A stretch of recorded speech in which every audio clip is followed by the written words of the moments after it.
এই 2026 সালের অস্ট্রেলিয়ান ওপেনে মেয়েদের মধ্যে যিনি চ্যাম্পিয়ন হলেন তার নাম ইলেনা রিবাইকিনা। তিনি কাজাখস্তানের একজন খেলোয়াড়।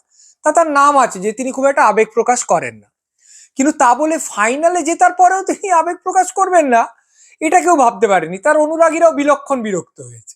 তিনি ফাইনালে জেতার পর একটা ফিস্ট পাম্প করেছেন, মানে হাতটা মুঠো করে স্বল্প ঝাঁকিয়েছেন। তাও বিরাট কিছু না, ওর মধ্যে কোনো আস্ফালন নেই। ওর মধ্যে বলা আছে নিজেকে জানো যে হ্যাঁ, আমি যেটা করতে চেয়েছিলাম সেটা পারলাম। তারপর প্রতিদ্বন্দ্বীর সঙ্গে করমর্দন, দর্শকদের দিকে তাকিয়ে হাত নাড়া, যেগুলো করতে হয় করেছেন। কিন্তু তার অনুরাগীরা ভাবছেন যে এটা কি ব্যাপার হলো। একটা গ্র্যান্ড স্ল্যাম জেতা লোকের কাছে একটা স্বপ্নের মতো। উনি এই নিয়ে দ্বিতীয় গ্র্যান্ড স্ল্যাম জিতলেন, তাও ফাইনালে ওঠার পথে বিশ্বের 2 নম্বরকে হারিয়েছেন, ফাইনালে বিশ্বের 1 নম্বরকে হারিয়েছেন।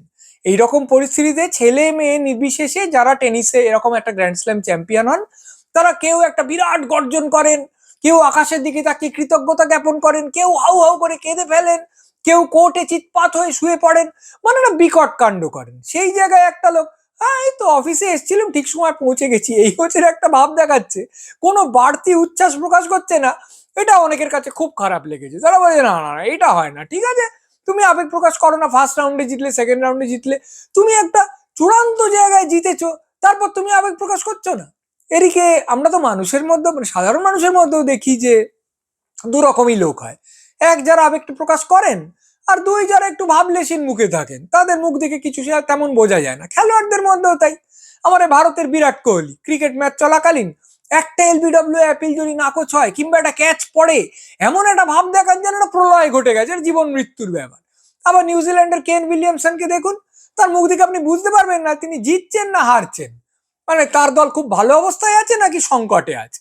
আমাদের ভারতের অভিনব বিন্দ্রা অলিম্পিকে গোল্ড মেডেল পেয়েছিলেন। তার আগে অবধি যারা যারা ভারতের স্বর্ণপদক পেয়েছেন অলিম্পিকে, তারা কোনো দলের সদস্য হিসেবে পেয়েছেন। তিনি প্রথম ইন্ডিভিজুয়াল গোল্ড মেডেল পেলেন, বিরাট একটা ব্যাপার। কিন্তু তিনি যখন ভিক্টরি স্ট্যান্ডে উঠছেন দেখবেন তার হাসি খুশি মুখ, তিনি খুব আনন্দিত, কিন্তু এটা আত্মহারা হয়ে যাওয়ার কোনো ব্যাপার নেই। ওই ওই করছি, ছুটছি, একটা চিৎকার করছি, এরকম কিচ্ছু নেই। এক একটা লোক এক এক রকম, এক একজন খেলোয়াড় এক এক রকম। আসলে আমরা বোধহয় টেলিভিশন আর সামাজিক মাধ্যমের প্রভাবে এখন 24 ঘন্টা বিনোদনের মধ্যে আছি, তো তাই প্রতি মুহূর্তে একটা উত্তেজনা চাইছি, এবং উত্তেজনাটাকে আমরা মনে করছি যে আমরা পাবো, এবং এই চাহিদাটা তোমাকে পূর্ণ করতে হবেই।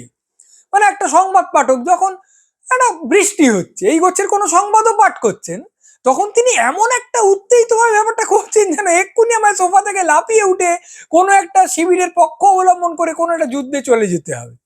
আমরা যখন হোয়াটসঅ্যাপে একটা কিছু পড়ছি বা ফেসবুকে একটা কিছু পড়ছি, 3 লাইনের মধ্যে যদি উত্তেজনা না পাই, যখন একটা কিছু শুনছি 2 লাইনের মধ্যে যদি উত্তেজনা না পাই, সঙ্গে সঙ্গে আমরা স্ক্রোল করে চলে যাচ্ছি, না অন্য একটা জিনিসই যেতে হবে, আমাকে যথেষ্ট উত্তেজনা এই মুহূর্তে তুমি সরবরাহ করলে না কেন।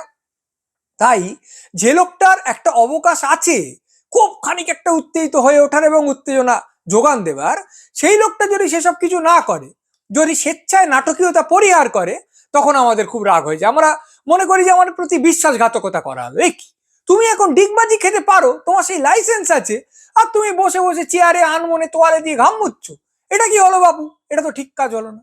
আরেকটা ব্যাপার আছে, এই ধরনের খেলোয়াড়দের আচরণের মধ্যে দিয়ে যে জিনিসটা প্রকাশিত হয় সেটা হচ্ছে যে এটা জিতেছি, কিন্তু এটা চূড়ান্ত ব্যাপার নয়।